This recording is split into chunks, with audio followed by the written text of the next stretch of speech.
Hello everyone, learn with Savita Jaiswal channel में आप सभी का स्वागत है। तो आज हम लोग पढ़ेंगे विराम चिन्ह के बारे में।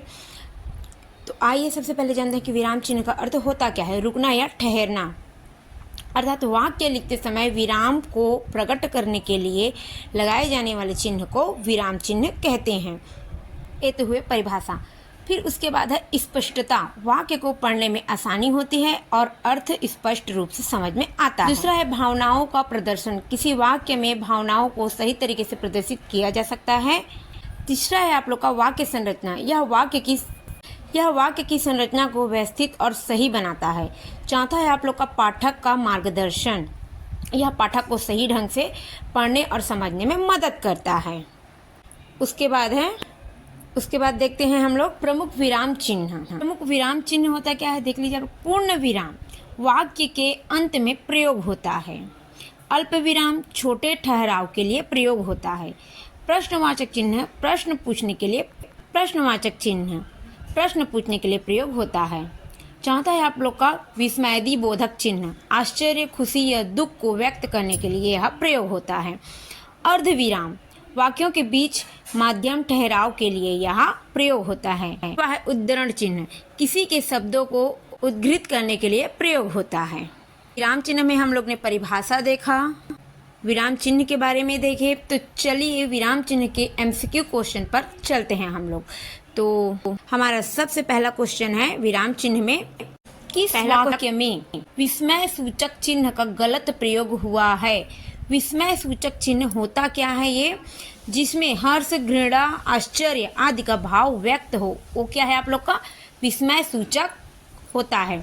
तो इसमें कौन सा गलत शब्द है, द। यहाँ पर 2 बार विस्मय सूचक चिन्ह का प्रयोग किया गया है कि हे प्रभु हमें शक्ति दो। तो एक क्या है आप लोग का गलत प्रयोग हुआ है विस्मय सूचक चिन्ह का। प्रश्न दूसरा है, किस वाक्य में प्रश्न सूचक चिन्ह का सही प्रयोग हुआ है। तो यहाँ पर क्या वह घर तुम्हारा ही है, इस पे प्रश्न सूचक चिन्ह का सही प्रयोग हुआ है। इस पे क्या वह घर तुम्हारा ही है। अगले प्रश्न पर चलते हैं हम लोग। अगला प्रश्न है, कौन सा विकल्प सुमेलित नहीं है। अल्प विराम का सही है, उद्धरण चिन्ह का सही है, अर्धविराम का सही है। यहाँ पर हंस पद का सही नहीं है। हंस पद को त्रुटि बोधक चिन्ह भी कहा जाता है। यह चिन्ह हंस के पैर के समान दिखाई देते हैं, इसीलिए इसे हंस पद विराम चिन्ह कहा जाता है। जिस स्थान पर छूटे हुए शब्द को डालना चाहते हैं वहां पर हंस पद का प्रयोग करके उस शब्द को चिन्ह के ऊपर लिख दिए जाते हैं। वो क्या है आप लोग का हंस पद चिन्ह होता है। किस वाक्य में उद्धरण चिन्ह का प्रयोग हुआ है। तो यहाँ पर पहले में वह कितना सुंदर दृश्य है, ये क्या है आप लोग का विस्मयादि बोधक चिन्ह है। साकेत एक अध्ययन, उस पे किसका विराम चिन्ह दिया गया है, उपविराम चिन्ह का। उसके बाद द, माँ ने कहा बेटा उन्नति करो, इस पे किसका चिन्ह दिया गया है, निर्देशक विराम चिन्ह का प्रयोग किया गया है। तो इसमें से उद्धरण चिन्ह कौन सा है, कमायनी जयशंकर प्रसाद की सर्वश्रेष्ठ कृति है। ये है आप लोग का सही जवाब।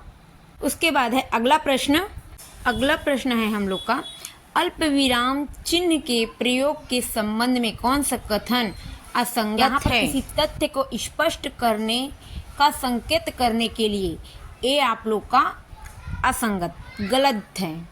अल्प विराम क्या होता है, अल्प विराम का अर्थ होता है न्यून ठहराव, अर्थात वाक्य में जहाँ बहुत ही कम ठहराव होता है वहाँ अल्प विराम का प्रयोग किया जाता है। इसलिए ब स द सही है और गलत कौन सा है इसमें से, किसी तथ्य को स्पष्ट करने का संकेत करने के लिए यह अल्प विराम चिन्ह का प्रयोग नहीं किया जाता। तो यह है आप लोग का गलत। उसके बाद है छठवां प्रश्न है, किसी के कथन को उद्धृत करते समय किस विराम चिन्ह का प्रयोग किया जाता है। तो वो है आप लोग का अवतरण चिन्ह। अवतरण चिन्ह होता क्या है, जब किसी व्यक्ति की बात या कथन को उसी के शब्दों में लिखना होता है तब इस चिन्ह का प्रयोग किया जाता है। वो क्या है आप लोग का अवतरण चिन्ह कहलाता है।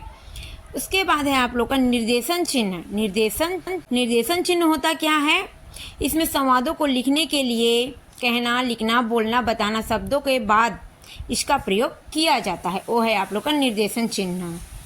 अवतरण चिन्ह होता है हर्ष, घृणा, आश्चर्य आदि भाव को व्यक्त करने के लिए अवतरण चिन्ह का प्रयोग, विस्मयादि बोधक चिन्ह का प्रयोग किया जाता है।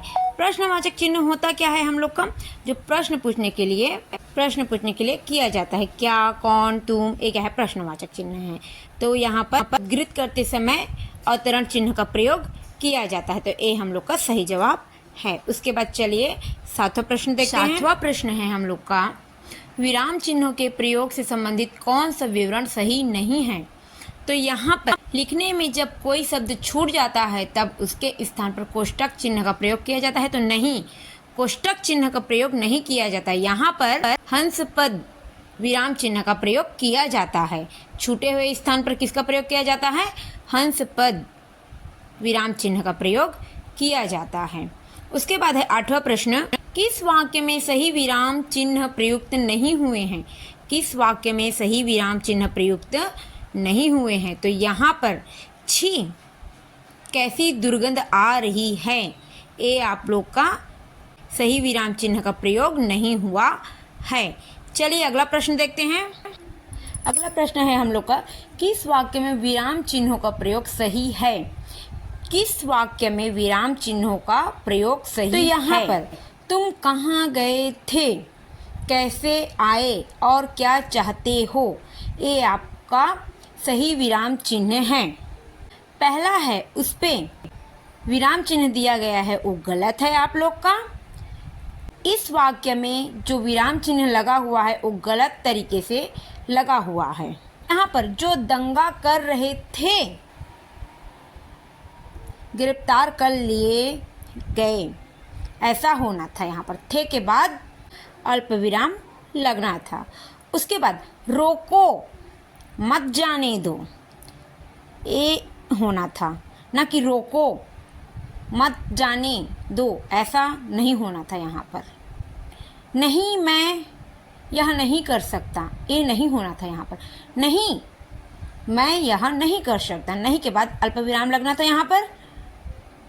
उसके बाद चलिए अगला प्रश्न देखते हैं। निम्नलिखित में से गलत कथन है।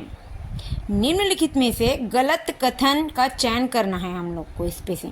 तो गलत चयन कौन सा है यहाँ पर, मनोविकार सूचित करने में यदि प्रश्नवाचक शब्द आवे तो वाक्य के अंत में प्रश्न सूचक चिन्ह लगाया जाता है। नहीं, प्रश्न सूचक चिन्ह नहीं लगाया जाता। क्या लगाया जाता है यहाँ पर, जब मनोविकार शब्द आता है उस पे विस्मयादि बोधक चिन्ह का प्रयोग किया जाता है, ना कि प्रश्न सूचक चिन्ह का।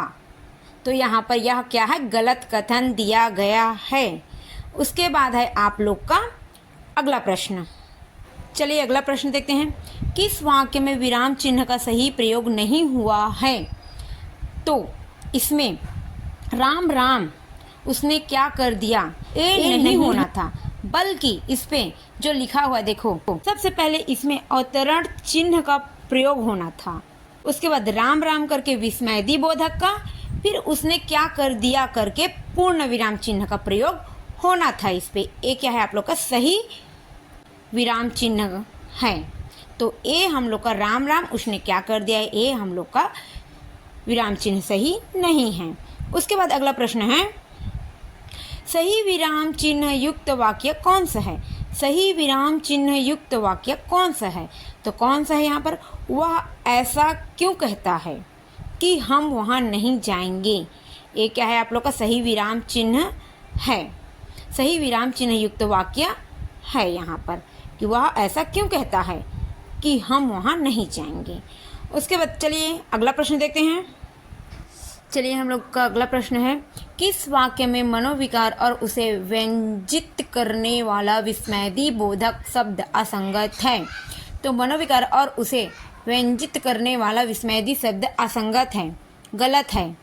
तो कौन सा गलत है इस पे, तिरस्कार और ओहो, ये क्या है आप लोग का गलत शब्द है। उसके बाद है अगला प्रश्न, विस्मयादि बोधक शब्द के संबंध में कौन सा कथन सही है। अब इस पे सही कथन चुनना है हम लोग को। तो सही कथन है ये प्रायः वाक्य के प्रारंभ में आते हैं। विस्मयदी बोधक शब्द कब आते हैं? प्रायः वाक्य के प्रारंभ में आती हैं। उसके बाद है अगला प्रश्न हम लोग। अगला प्रश्न है गलत कथन है। तो गलत कथन क्या है? जिन वाक्यों में प्रश्नवाचक शब्दों का अर्थ संबंधवाचक शब्द जैसा होता है उसके अंत में प्रश्नवाचक चिन्ह लगाया जाता है तो नहीं, तो यहाँ पर नहीं लगाया जाता। अगला प्रश्न है क्या आप खाना खाएंगी में आक्षेपित विराम चिन्ह है। क्या आप खाना खाएंगी में अनक्षेपित विराम चिन्ह है। तो इसमें है आप लोग का प्रश्नवाचक चिन्ह। इसमें क्या है आप लोग का? प्रश्नवाचक चिन्ह। चलिए अगला प्रश्न देखते हैं। अगला प्रश्न है हम लोग का हर्ष, शोक और आश्चर्य की स्थिति में प्रयुक्त होता है तो इसमें विस्मयदी बोधक चिन्ह का प्रयोग होता है हर्ष, शोक और आश्चर्य के लिए। उसके बाद है अगला प्रश्न है कथन को उद्धृत करने के लिए विराम चिन्ह आक्षेपित है तो ये है आप लोग का उद्धरण चिन्ह। उद्धरण चिन्ह का प्रयोग कब करते हैं? जब किसी व्यक्ति की बात या कथन को उसी के शब्दों में लिखना होता है तब इस चिन्ह का प्रयोग किया जाता है। किसका? उद्धरण चिन्ह का। इसको अवतरण चिन्ह भी कहा जाता है। चलिए अगला प्रश्न देखते हैं। अगला प्रश्न है हम लोग का निम्न में से विस्मयदी बोधक चिन्ह है। तो विस्मयदी बोधक चिन्ह कौन सा है? आ वाला, आ का ऊपर, ठीक है, ओके है आप लोग का विस्मयदी बोधक चिन्ह है। 20वां प्रश्न है निम्न में से किस विराम चिन्ह का प्रयोग एकाधिक पदबंधों को अलग दिखाने के लिए होता है। तो ये है आप लोग का अल्प विराम। उसके बाद है आप लोग का उद्धरण चिन्ह का प्रयोग व्यक्ति की बात या कथन को उसी के शब्दों में लिखना होता है तब हम लोग उद्धरण चिन्ह का प्रयोग करते हैं। विस्मयदी बोधक चिन्ह का प्रयोग हम लोग कब करते हैं? जब हर्ष, घृणा, आश्चर्य आदि भाव को प्रकट करने के लिए हम लोग विस्मयदी बोधक चिन्ह का प्रयोग करते हैं। प्रश्नवाचक चिन्ह का प्रयोग प्रश्न पूछने के लिए प्रश्नवाचक चिन्ह का प्रयोग किया जाता है। चलिए अगला प्रश्न देखते हैं। अगला प्रश्न है आना जाना में आक्षेपित विराम चिन्ह है। तो यह है आप लोग का योजक चिन्ह। योजक चिन्ह का प्रयोग कब करते हैं? जब दो शब्दों को जोड़ने के लिए योजक चिन्ह का प्रयोग करते हैं। विलोम शब्द, यह है आप लोग का योजक चिन्ह। उसके बाद है निम्न में से अल्प विराम चिन्ह का प्रयोग विराम चिन्ह है। तो यह है आप लोग का आ। विराम चिन्ह का प्रयोग कब करते हैं? जब न्यून ठहराव में जहाँ बहुत ही कम ठहराव होता है वो क्या है आप लोग का? अल्प विराम चिन्ह होता है। चलिए अगला प्रश्न देखते हैं। अगला प्रश्न है विरामादि चिन्हों की दृष्टि से कौन सा वाक्य शुद्ध है। तो कौन सा वाक्य शुद्ध है इसमें? पिता ने पुत्र से कहा देर हो रही है, कब आओगे। ये है आप लोग का शुद्ध वाक्य। तो इस पे आप लोग निर्देशक चिन्ह का प्रयोग किया गया है संवाद को लिखने के लिए, और है आप लोग का अवतरण चिन्ह का प्रयोग किया गया है अल्प विराम का, और प्रश्नवाचक चिन्ह का प्रयोग किया गया है। यह सही वाक्य है। उसके बाद है हंस पद किस विराम का एक और नाम है। तो यह है आप लोग का त्रुटि विराम को। त्रुटि विराम को त्रुटि बोधक चिन्ह भी कहा जाता है। हम लोग का अगला प्रश्न है हरीश तुम कहाँ से आ रहे हो। इस वाक्य में हरीश शब्द के बाद कौन सा विराम चिन्ह लगेगा। तो यह है आप लोग का विस्मयदी बोधक चिन्ह का प्रयोग होगा। उसके बाद है अगला प्रश्न, इसमें अर्ध विराम का सूचक है। इसमें अर्ध विराम का सूचक कौन सा है? बा वाला, क्योंकि पहला वाला तो है आप लोग का अल्प विराम, दूसरा है योजक चिन्ह, तीसरा है उपविराम। उसके बाद है अगला प्रश्न, किस वाक्य में विराम चिन्ह संबंधित विसंगीत है। तो यह है आप लोग का सूर्यकांत त्रिपाठी निराला छायावाद के प्रमुख कवि थे। ये है आप लोग का विसंगित विराम चिन्ह। तो विराम चिन्ह के एमसीक्यू में बस इतना ही है। नेक्स्ट वीडियो में मिलते हैं। Thank you, bye bye, take care, धन्यवाद।